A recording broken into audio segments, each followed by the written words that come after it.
समन्विता श्री चैतन्य प्रभु वंदे नित्यानंद सहोदितम् श्रीनंदनंदनं वंदे राधिका चरणद्वयम् गोपीजनसमायुक्तं वृन्दावनमनोहरम् गुरवे गौरचन्द्राय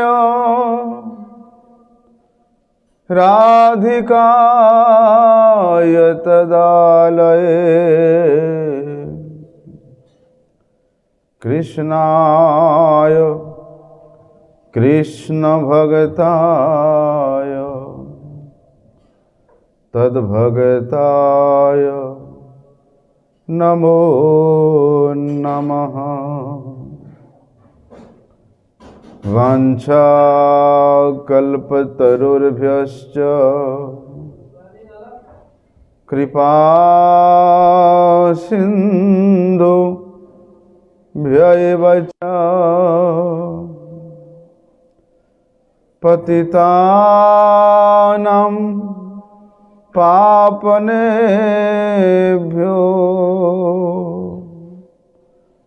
वैष्णवेभ्यो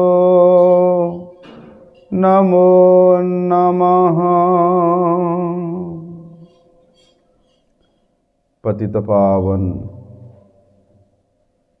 परम करुणामय परम आराध्यतम श्री गुरुपाद पद्म नित्य लीला प्रविष्ट विष्णुपाद परमहंस परिव्राजकाचार्य अष्टोत्तर शत श्री श्रीमत् शिल भक्ति वल्लभ तीर्थ गोस्वामी गुरु महाराज जी के श्री अभय चरण कमल में अनंत कोटि साष्टांग दंडवत प्रणाम करते हुए उनकी यह हेतु की कृपा प्रार्थना करता हूँ। परम आराध्यतम शिक्षा गुरुपाद पद्म नित्य लीला प्रविष्ट विष्णुपाद परमहंस शिल भक्ति विज्ञान भारती गोस्वामी महाराज जी के चरण कमल में अनंत कोटि साष्टांग दंडवत प्रणाम करते हुए उनकी यह हेतु की कृपा प्रार्थना करता हूँ। हम लोग श्रवण कर रहे हैं कलिजुग पावन अवतार परम करुणा वरुणालय महावदान्य स्वरूप भगवान सचिनंदन श्री गौर हरि जी के अपूर्व अपूर्व लीलाओं के द्वारा उनके स्वयं के भगवत्ता का प्रकाश किस प्रकार हुआ उस विषय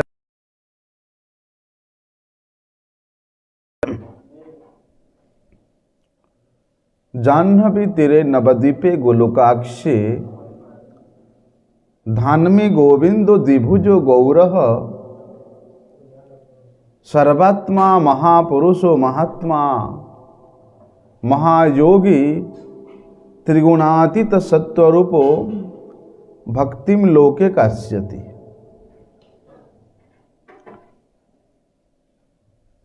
ये गौर शब्द की व्युत्पत्ति कैसे हुआ देखिए, शास्त्र इस प्रकार का वर्णन करता है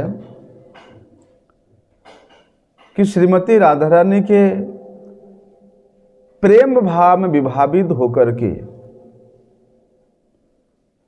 जो भगवान गोविंद वे गोविंद से गौ शब्द गो और श्री गोविंद के भावित, श्री गोविंद माधुरी माँ से भावित श्रीमती राधा जी से रा, गोविंद से गो और राधा से रा। गोविंद कौन है? बोलते वही गोविंद जो श्रीमती राधा रानी के उस प्रेम रस भाव में भावित है, और राधा श्री गोविंद जी के उस परम माधुरिमा में भावित है। बोलते यही दो अक्षर मिल करके क्या बन गया? गौर, गौर बन गया। यह हम लोग ऐसे विचार कर सकते हैं कि राधा और कृष्ण के प्रेम का वर्णन कौन कर सकता है? किसी में सामर्थ्य है कि उनके उस परम पवित्र, परम रस से परिपूरित उनके प्रेम का कोई वर्णन कर सके? इसलिए स्वयं श्री राधा और कृष्ण मिलित रूप से इस जगत में प्रकट होकर के अपने उस प्रेम को, उस प्रेम आधिक्यता को एक रूप होकर के हरिनाम संकीर्तन के माध्यम से उन्होंने इस कली युग में जीवों के परम कल्याणार्थ उसको प्रचार किया, प्रकट किया। किस रूप में? बोलते श्री गौरांग महाप्रभु के रूप में। शास्त्र में वर्णन आता है कि अकारो भगवान विष्णु, आकारो राधिकावर, उकार कामरूपो अयम रेफस्तु दानमुच्यते। गकार हरिनामाख्यम गीत्यम इत्यर्थवाचकम प्रेमणा से राधायाः कृष्ण संकीर्तम हरिनामकम यस्मै कस्मै प्रदातीत सगौरो गदिदो बुधई। क्या है भावार्थ? बोलते उस भगवती जाह्नवी के तट पर, भागीरथी गंगा जी के तट पर विद्यमान उस गोलोक नाम से प्रसिद्ध जो नवद्वीप धाम है, वो कैसा है? बोलते जिस प्रकार वे धाम है उस प्रकार स्वयं भगवत स्वरूप भी उसी प्रकार प्रकट हुए है। कैसा है वो? वह सर्वांतरजामी महापुरुष, महात्मा, महायोगी,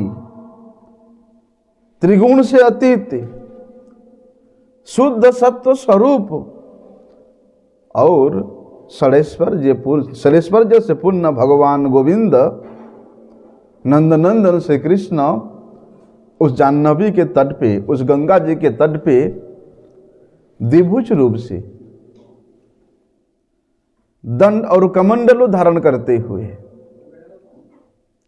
विद्या विलास करते हुए श्री गौरांग महाप्रभु जी के रूप में वहां भी अवतीर्ण होते हैं। और किस लिए अवतीर्ण होते हैं? बोलते भक्ति का प्रकाश करने के लिए, स्वीय भक्ति को इस जगत के जीवों के कल्याणार्थ प्रकाश करते हैं। अच्छा, ये कोई महात्मा लिख दिया ऐसी बात नहीं है, ये अथर्ववेद की वाणी है।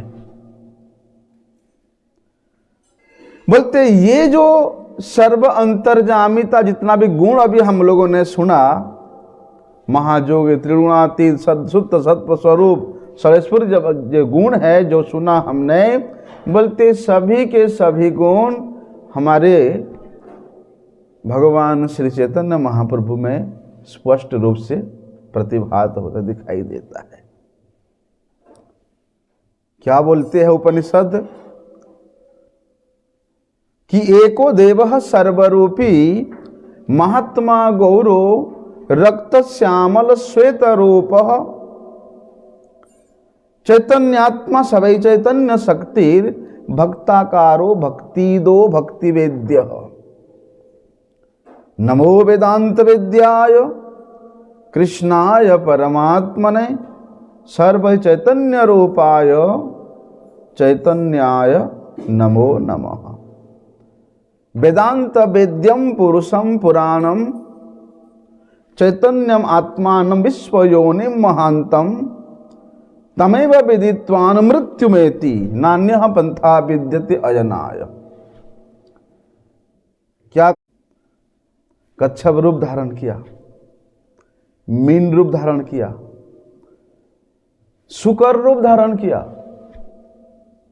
और बताओ, ये तो भगवान की परम उदारता है कि ना केवल मनुष्यों के कल्याण के लिए।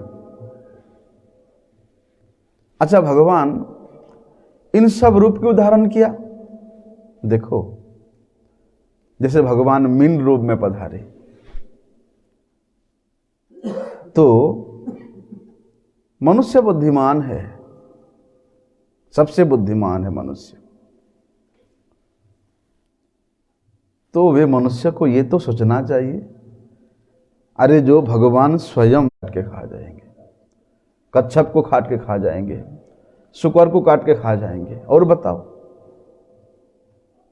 कितने गिर चुका है मनुष्य का बुद्धि। तो वही भगवान युग के अनुसार कभी श्वेत रूप में,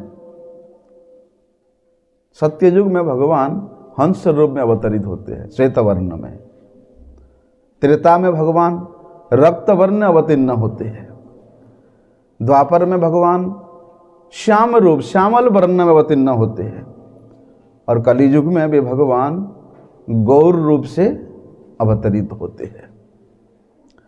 तो देखो, भगवान की इतनी करुणा है, उनको कोई आवश्यकता नहीं है कि वे अवतरित हो, वे तो अपने दिव्याति दिव्य गोलोक नित्य लीला में नित्य निरंतर आनंद में है। उनको फिर इस जगत में इस प्रकार का अवतरित होने का क्या मतलब है?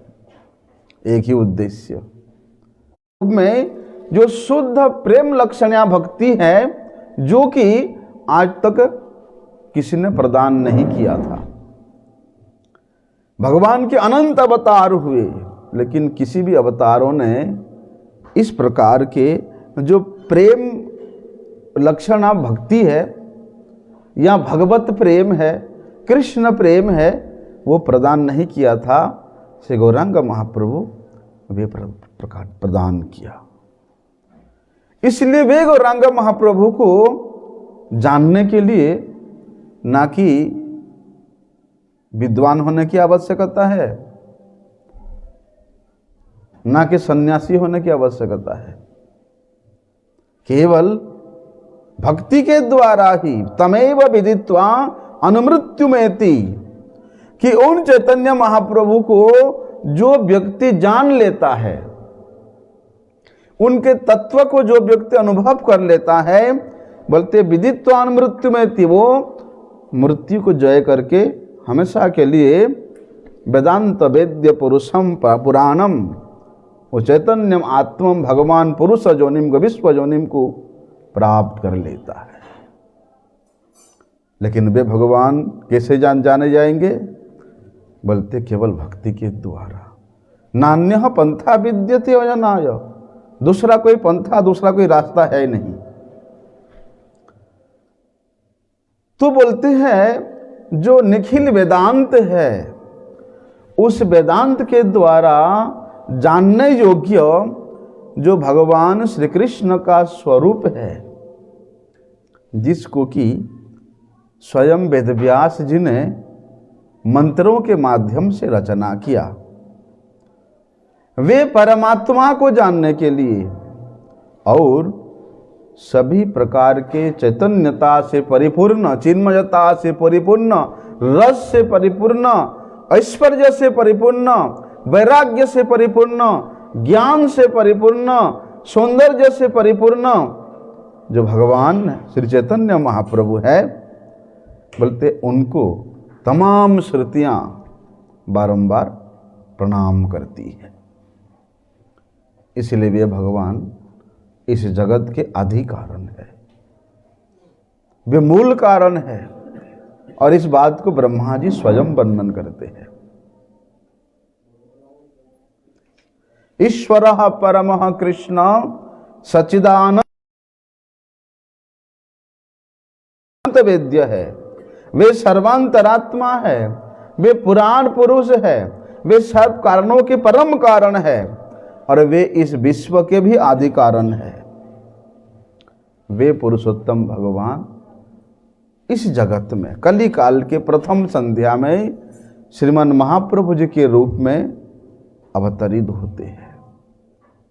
बोलते जो व्यक्ति इस तत्व को जान लेता है कि नंदन नंदन श्री कृष्ण ही श्रीमन महाप्रभु जी के रूप में जगत के जीवों का उद्धार करने के लिए प्रकट हुए हैं, जिसके हृदय में इस बात महाराज बैठ जाता है, जान लेता है, वो तो मृत्यु से छुटकारा पा जाता है। मृत्यु उसका कुछ नहीं बिगाड़ पाती। और शास्त्र यहां तक कहती है कि उन कलिजुग पावन अवतार सचिनंदन श्री गौर हरि को पहचाने बिना कोई भी अपने इष्ट के पास जाने का सपना भी नहीं देख सकता, नहीं जा सकता। दूसरा कोई मार्ग ही नहीं अपने इष्ट के पास जाने का। इसलिए क्या कहते हैं भक्ति विनोद ठाकुर कि निताईर करुणा हवे ब्रजे राधा कृष्ण पावे, कि नित्यानंद प्रभु के कृपा के बिना कोई भी श्रीमन महाप्रभु जी के कृपा को प्राप्त नहीं कर सकता, श्रीमन महाप्रभु जी के तत्व को नहीं जान सकता।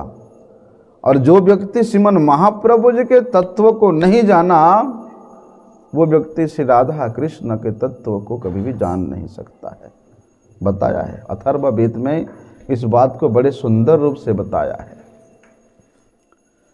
कि सप्तमे गौरवर्णा विष्णोरित्यनेन स्वशक्त्या चैक्यम एत्य प्रान्ते प्रातरवतिर्यसः स्वेहि स्वमनुं शिक्षयति।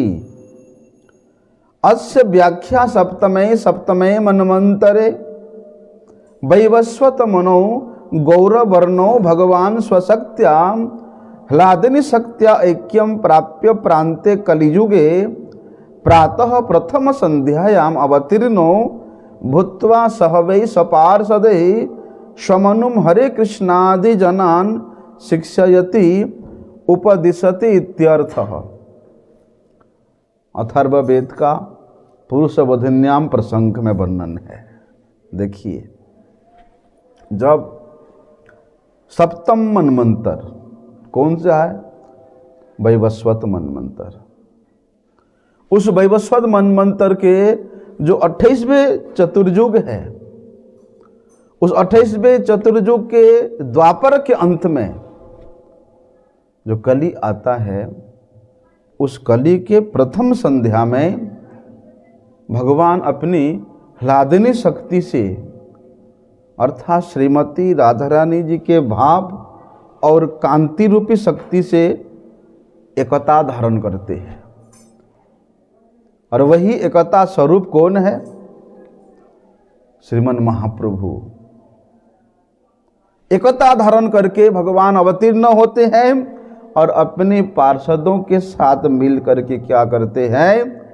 बोलते हैं कलियुग का जो युग धर्म है, हरे कृष्ण महामंत्र, स्वमनुम हरे कृष्णादि जनान, सीधे सीधे वेद में वर्णन है।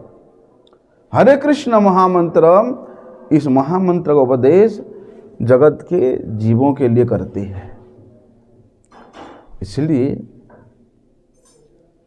ये अकारण करुणा वरुणालय भक्तवांछा कल्पतरु श्रीमन महाप्रभु श्री चैतन्य देव के सिवाय ये कार्य और कौन कर सकता है? ना कभी हुआ है, ना कभी होगा। है न प्रेम परचार होबे की होए छे है न प्रेम परचार। इस प्रकार का प्रेम ना कभी हुआ था ना कभी होगा। इसलिए श्रीमन महाप्रभु श्री चैतन्य देव के सिवाय ये कार्य और क्या किसी अवतार में हुआ है, संगठित हुआ है या होता है? वेद प्रश्न करता है, बोलते नहीं। इसलिए वेदों में श्रीमन महाप्रभु जी के अवतार का वर्णन विशेष रूप से है। उसी अथर्ववेद में तृतीय कांड में ब्रह्म विभाग अंतरम में वर्णन आता है कि ईतो अहम कृत संन्यासो अवतरिष्यामि सगुणो निर्वेदो निष्कामो भोगिर्बाणस तथिस्थो अलकानंदायः कलौ चतुः सहस्राब्दो परिपंच सहस्राभ्यंतरे गौरवर्ण दीर्घांग सर्वलक्षण युक्तम ईश्वर प्रार्थितो निज रसास्वादो भक्त रूप मिश्राख्यो विदितो योगः श्याम। और क्या बोलते हैं वेद? जब देवताओं ने कलियुग के इस प्रकार अवस्था होगा, इसका संभावना को देख करके भगवान से प्रार्थना करते हैं अवतार लेने के लिए। तब भगवान श्री कृष्ण उन देवताओं के प्रार्थना के उत्तर देते हुए कहते हैं, बोलते जब 4000 वर्ष बीत जाएगा, किसका? कली का।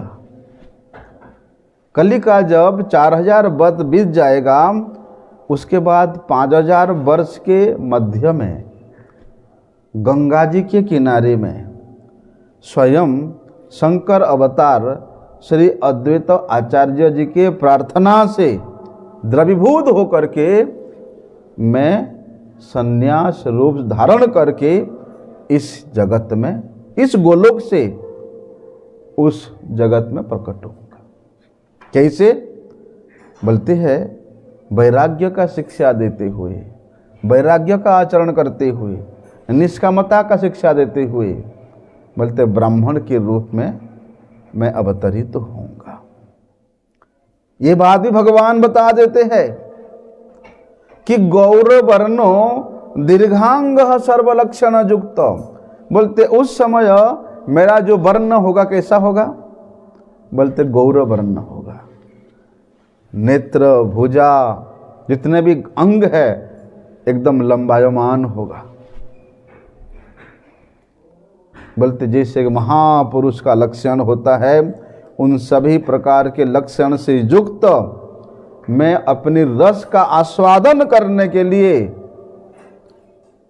भक्त के रूप में, भक्ताकार में मैं भूषित होकर के कली के प्रथम संध्या में अवतरित होऊंगा। लेकिन भगवान एक बात कह देते हैं कि विदितो योगः श्याम। जो अधिकारी जन है, केवल वे जन ही मुझे लीलाओं को देखते हुए सुनते हुए भी उस समय के अधिकांश लोग क्या उनको भगवान के रूप में जाना? लेकिन जो लोग विचारवान है, सौभाग्यवान है, भक्तिवान है, केवल उन्हीं पार्षदों ने ही श्रीमन महाप्रभु जी के भगवत्ता को अनुभव किया। और श्रीमन महाप्रभु जी ने अपने स्वरूप बीच बीच में उन भक्तों के सम्मुख प्रकट करके दर्शन भी कराए। अभक्तों को दर्शन नहीं कराया। श्रीवासंगन में नित्य प्रति अर्धरात्रि तक वहाँ संकीर्तन रास होता था। और उस संकीर्तन रास में कितने बार श्रीमन महाप्रभु जी ने भक्तों को कितने रूप दर्शन कराया, जहाँ पर केवल भक्तों का ही प्रवेश था, अभक्तों का नहीं। अधिकारी का प्रवेश था, अनधिकारी का नहीं। इसलिए नवद्वीप के उस प्रख्यात पंडित निमाई पंडित, कल उन्होंने ऐसे बातों बातों में उस केशव काश्मीरी दिग्विजय पंडित को पराजित कर दिया। वे निमाई पंडित अब वे पूर्व बंगाल में पधारे हैं। और ये खबर पूर्व बंगाल के गांव में इस प्रकार फैला जैसे वायु में गंध फैलती है ना, उसी प्रकार के फैला, सर्वत्र फैल गया। जहां जिस गांव में निमाई पंडित पहुंच जाते, बोलते उस गांव के लोग उनके दर्शन के लिए टूट पड़ते थे। अरे निमाई पंडित आया है, जिनके बारे में हम लोगों ने सुना कि सरस्वती के जो वरद पुत्र है, सरस्वती जिनके जिह्वा के अग्रभाग पे विराजमान रहते हैं, वे दिग्विजयी पंडित केसर काश्मीरी को ऐसे बातों में पराजित किया। बोलते वे निमाई पंडित हमारे पूर्व बंगाल में, हमारे गांव में, हमारे नगर में पधारे हैं। भैया जो सुनता, क्या अध्यापक, क्या छात्र, बोलते उनको दर्शन करने के लिए एकत्रित हो जाते थे। पहले ही उनका नाम इतना अधिक गौरवान्वित हो चुका था। अब साक्षात जब श्रीमन महाप्रभु जी पधारे हैं, तब उनको दर्शन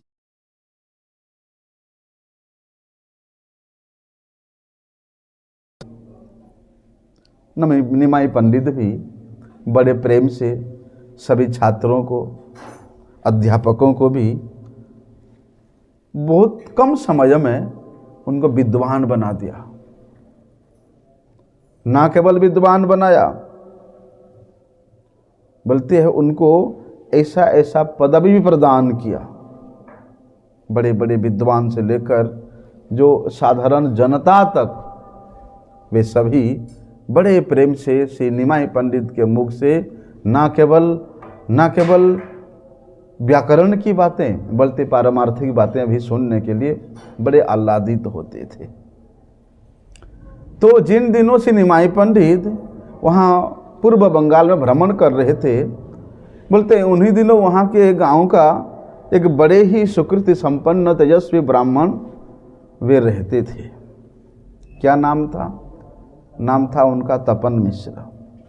बड़े पंडित थे, लेकिन सद्गुरु नहीं मिलने के कारण जीव का जो चरम साध्य है, जीव का जो चरम साधन क्या है, उसके विषय में उनको ठीक ठाक से समझ नहीं था।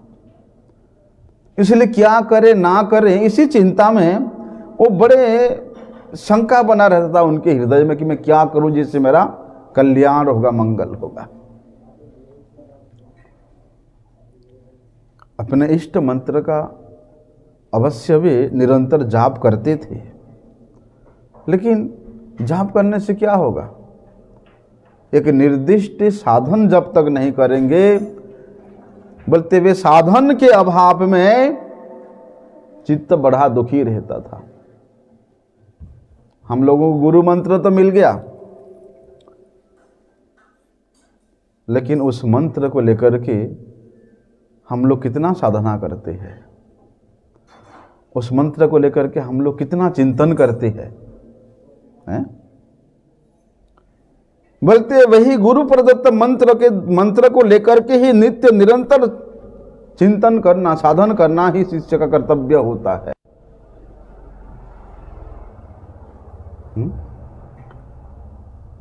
सुबह 8 माला कर लिया और शाम को दुकान से आकर के 8 माला कर लेंगे,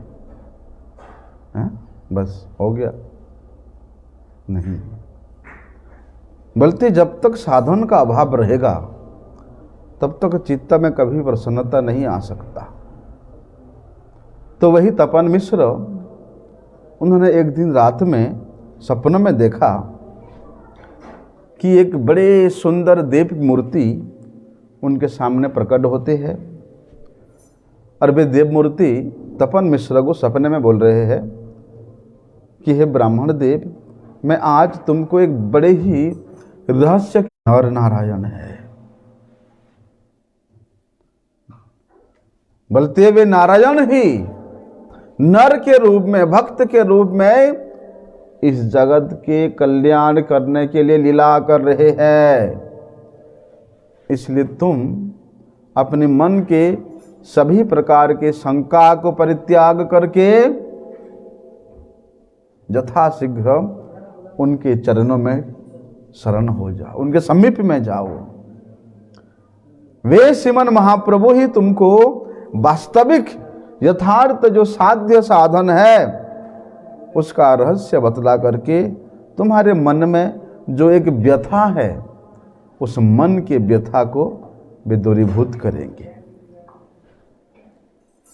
लेकिन वे देव मूर्ति इस बात को भी सावधान कर देते हैं, मेरा ये जो कथन है, गोपनीय कथन, रहस्य का कथन, तुम इसको दूसरे किसी के पास नहीं बताना।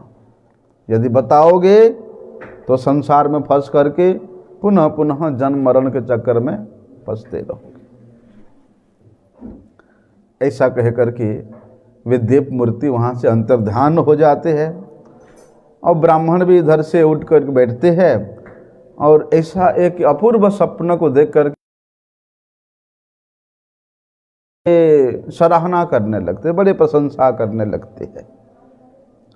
सबरे होते ही वे तपन मिश्र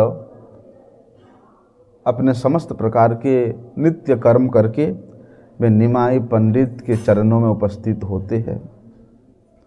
श्री गौर सुंदर भगवान निमाई पंडित उस समय प्रातः काल में अपने शिष्यों के साथ बैठ करके शास्त्रों की चर्चा हो रहा था। ब्राह्मण तपन मिश्र वहाँ आते ही श्रीमन महाप्रभु जी के चरणों को पकड़ लेते हैं और फूट फूट करके रोना प्रारंभ कर देते हैं। निमाई पंडित उस ब्राह्मण को सांत्वना देते हुए कहते हैं, अरे आप रो क्यों रहे हो? आपके मन में ऐसा कौन सी व्यथा है, कौन से दुख है जिसके कारण आप इतना क्रंदन कर रहे हो? आप बतलाओ तो स्पष्ट रूप से, क्या कष्ट है आपको? वे ब्राह्मण तपन मिश्र वहीं पर हाथ जोड़ करके कहते हैं कि प्रभु, मैं बड़ा ही दीनहीन और बड़ा ही कंगाल हूं।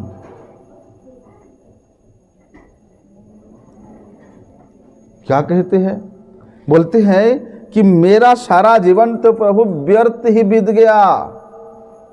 ना साध्य के बारे में जानता हूं, ना साधन के बारे में जानता हूं, तो मेरा मंगल कैसे होगा, मेरा कल्याण कैसा होगा? मैं किस लिए इस जगत में हूं इसका भी मर्म मुझे नहीं पता। सांसारिक सुख तो मुझे इस प्रकार से देखते ही काटने को दौड़ता है। आप कृपा करके मुझे साध्य और साधन का जो तत्व है उसका उपदेश दे करके ये संसार सागर से मेरा उद्धार कीजिए।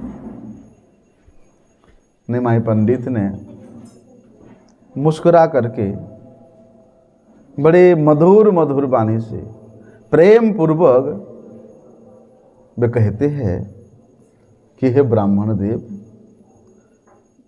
आपकी सौभाग्य की मैं क्या वर्णना करूं। बोलते हैं भाग्योदयेन बहुजन्म समर्जितेन, कि जन्म जन्मांतरों की जब पुण्य पुंज एकत्रित होता है, जब सुकृति पुंज एकत्रित होता है, तब किसी व्यक्ति का साध्य साधन तत्व जानने में, हरि भजन करने में रुचि होता है। सुकृति के बिना कोई भी हरि भजन में रुचि नहीं प्राप्त कर सकता है। जब आपके मन में हरि भजन करने के लिए इतना व्यथा है, क्या करता है? अपने ये शरीर और शरीर संबंधी व्यक्ति वस्तुओं को ही अपना जीवन का लक्ष्य मान लेता है।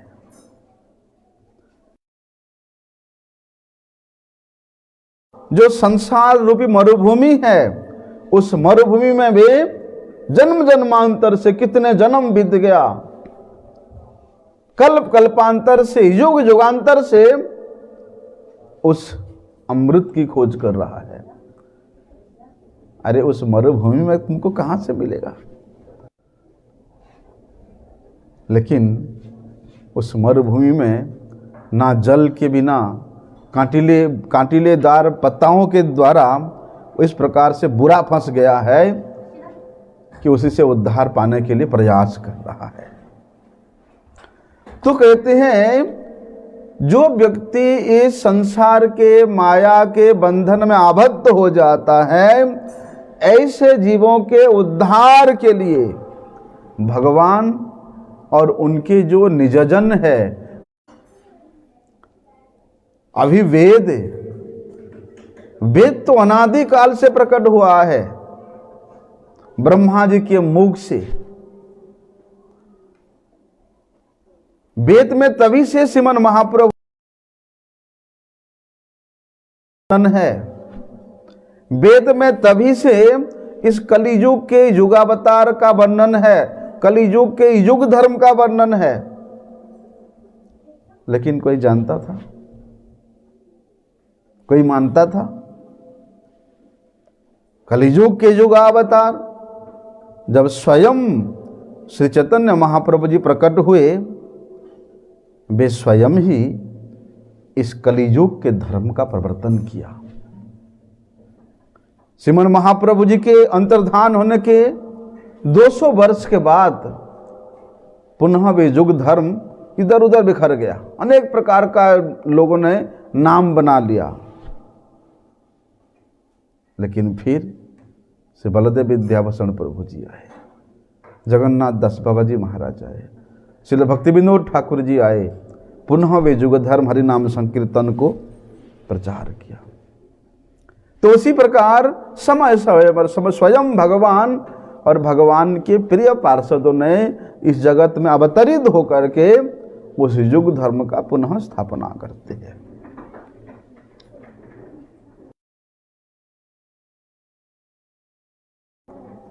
चार प्रकार के जो युग है, ये चार युगों का 4 युग धर्म है। सत्य युग, त्रेता युग, द्वापर और कली। सत्य युग का क्या साधन है? बोलते भगवान विष्णु का ध्यान करना ही सत्य युग का युग धर्म है। त्रेता युग में भगवान यज्ञेश्वर का यज्ञ करना ही वहां का युग धर्म है। द्वापर में भगवान विष्णु का अर्चन करना ही भगवत प्राप्ति का प्रधान साधन था। और इस कली युग में केवल भगवत नाम का संकीर्तन ही कलियुग धर्म है। ऐसा बोलते हैं उन दूसरे युगों में जो निर्धारित युग धर्म है, प्राय तमाम शास्त्र हरिनाम संकीर्तन को ही कली युग के युग धर्म के रूप में बतलाया है। ये बात कौन बोल रहे? श्री तपन मिश्र को बता रहे हैं। यहां तक बताया कि भैया कलियुग में हरिनाम को छोड़ करके दूसरा कोई गति नहीं है। वेद व्यास जी ने तो 3 बार वेद व्यास जी ने इस बात को उक्ति के द्वारा, वाणी के द्वारा, शब्द के द्वारा वेद व्यास जी ने बतलाया है। मोहर लगा दिया कि हरेर नाम हरेर नामैव केवलम कलो नास्त्यैव नास्त्यैव गतिरन्यथा।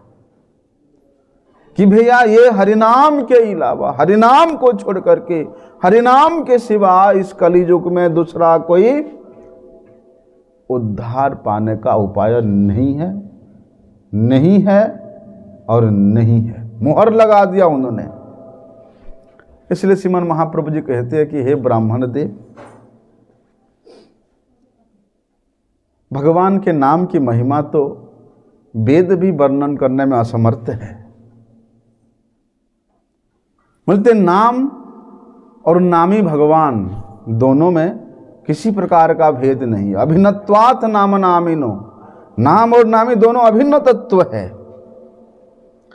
इसलिए भगवान स्वयं भगवत स्वरूप में जितना शक्ति होता है, बोलते भगवान नाम में वे समस्त शक्ति विराजमान है। नानमामकारी बहुधा निज सर्व शक्ति तत्रार्पिता नियमितः स्मरणेन काल। भगवान ने अपने स्वयं के संपूर्ण शक्ति को अपने नाम में ही निहित कर दिया है। और बोलते हैं स्वयं भगवान जितना दयालु है, बोलते उनसे कई गुना अधिक दयालु भगवान का नाम है। कई गुना अधिक दयालु भगवान का नाम है। देखो क्यों? भगवान का अर्चन करने में, भगवान का यज्ञ करने में, भगवान का ध्यान करने में एक काल निर्दिष्ट है, पात्र अपात्र का निर्दिष्टता है, पवित्रता अपवित्रता का निर्दिष्टता है। लेकिन हरिनाम संकीर्तन, भगवान के नाम काल अकाल, पात्र अपात्र, सूचि असूचि, बोलते किसी का विचार नहीं करता। खाते पीते उठते बैठते चलते फिरते प्रत्येक अवस्था में मनुष्य हरिनाम संकीर्तन कर सकता है। और तो और भैया, वेद तो केवल चाहे गृहस्थ हो चाहे हरिनाम संकीर्तन कीजिए। लेकिन कहते हैं यदि श्रद्धा पूर्वक ऐसा, इसलिए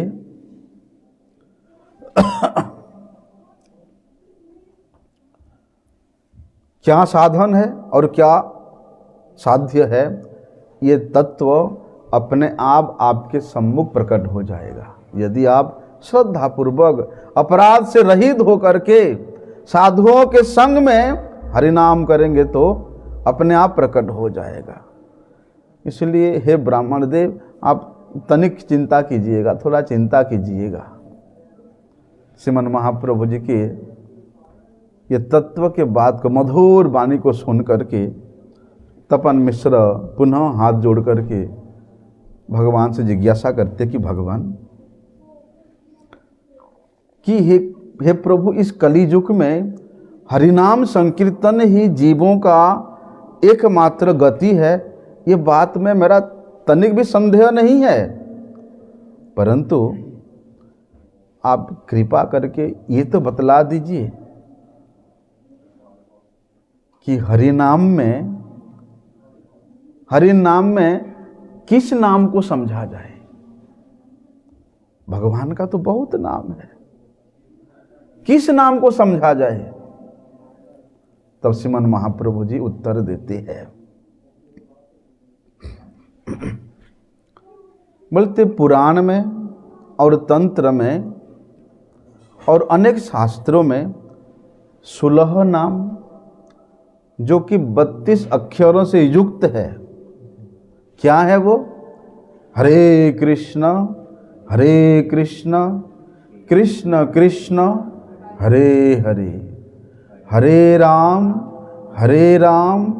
राम राम हरे हरे। बोलते कलिकाल के लिए यही मंत्र बतलाया है। इसलिए आप प्रेम पूर्वक इस हरिनाम महामंत्र का नित्य निरंतर संकीर्तन कीजिए। इसी से ही आपकी मनोकामना पूर्ण हो जाएगी, आपका मनुष्य जन्म लेना कृतार्थ हो जाएंगे। इसी से जो साध्य और साधन है सब कुछ आपको बड़े ही अनायास प्राप्त हो जाएगा। संपूर्ण वेद, संपूर्ण उपनिषद, संपूर्ण पुराणों का जो चरम उद्देश्य, जो चरम उपदेश है वो यही है। क्या है? हरे कृष्ण महामंत्र का संकीर्तन करना। अभी श्री चैतन्य महाप्रभु जी के मुख से इस प्रकार साध्य साधन की गुण रहस्य के बात को सुन करके तपन मिश्र को बड़ा आनंद होता है और उस आनंद के मारे उनकी आंखों में आनंद की अश्रुधारा प्रवाहित होने लगती है। उन्होंने रोते रोते श्रीमन महाप्रभु जी से कहते हैं, प्रभु आज तो आपका दर्शन कर, उनको सहलाते हुए बड़े प्यार से कहते हैं कि अभी आप काशी में जाकर के निवास कीजिए, कुछ ही दिनों में मैं आपसे मिलने के लिए वहां आऊंगा और आप ज्यादा देर ना करें, जितना जल्दी हो सके आप इस पूर्व बंगाल से काशी में गंगा जी के किनारे में जाकर के आप अपना बसती स्थापन कीजिए। तपन मिश्र ने जाते जाते श्रीमन महाप्रभु जी को एकांत में वो सपनों की बात बतलाया, जो सपनों ने उस देव मूर्ति ने श्रीमन महाप्रभु जी के विषय में उनको बतलाया था। महाप्रभु कहते हैं, अरे मंडली के साथ पुनः वहाँ से नवद्वीप लौट करके आ गए। ऐसा श्रीमन महाप्रभु जी का अपूर्व लीला है। आगे का विषय हम लोग कल श्रवण करेंगे। वांछा कल्पतरुभ्यश्च कृपा सिंधुभ्यैव च पतितानां पावनेभ्यो वैष्णवेभ्यो नमो नमः।